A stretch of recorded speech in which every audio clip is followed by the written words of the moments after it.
Pakistan high commission में जासूसी से जुड़े मामलों की एक लंबी फहरिस्त है, जहां पाकिस्तान उच्चायोग भारत में आईएसआई की आंख और कान बनता जा रहा है। तो पहले भी कई नाम सामने आए, आबिद हुसैन, ताहिर खान, राणा मोहम्मद और अब दानिश। फिर सवालों में Pakistan high commission, ISI agent बनकर आया दानिश। वीजा अफसरों से लेकर कुक तक कौन कौन आईएसआई एजेंट। सालों से कैसे चलता रहा जासूसी का नेटवर्क। पहलगाम हमले से भी जुड़ रहे हैं तार।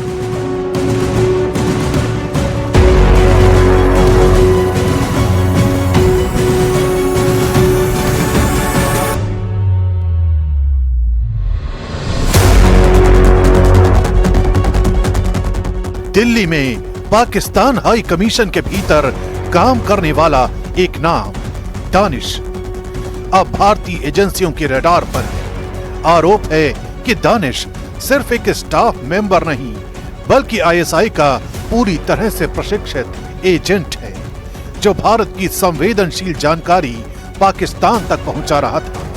अब सबसे बड़ा सवाल ये, क्या दानिश सिर्फ एक नाम है या एक पहचान जो जासूसी के लिए गढ़ी गई थी?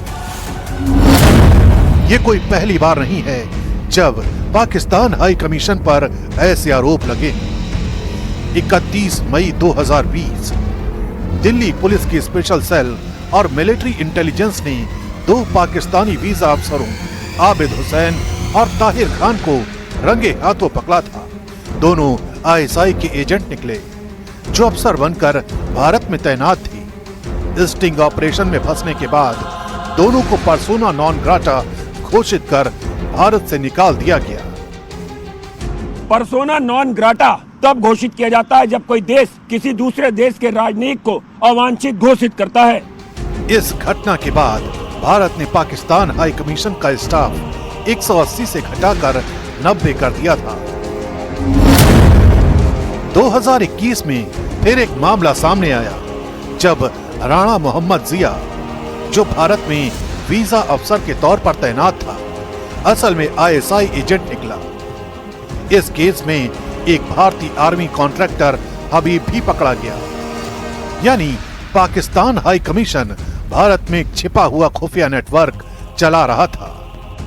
भारत में आईएसआई की जड़ें कितनी गहरी हैं, इसका अंदाजा इससे ही लगाया जा सकता है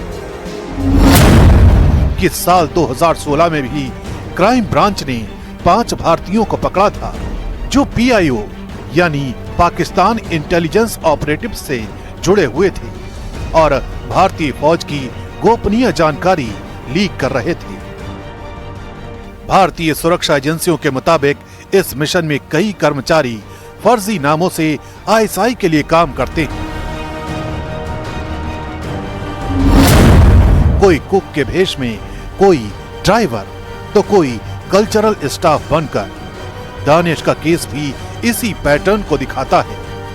अब जांच में देखा जा रहा है कि उसका नाम, पहचान और ड्यूटी सब नकली थी या नहीं। उधर यूट्यूबर ज्योति मल्होत्रा की कहानी भी लगातार संदेह के दायरे में है।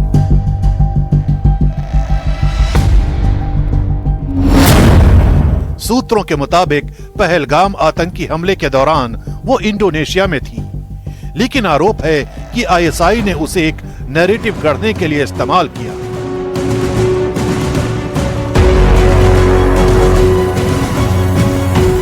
ज्योति ने सभी आरोपों को नकारा है, लेकिन अब उसका मोबाइल और डिजिटल डिवाइसेस जांच के दायरे में है। हिसार पुलिस और सेंट्रल एजेंसियां इसी एंगल से जांच आगे बढ़ा रही है।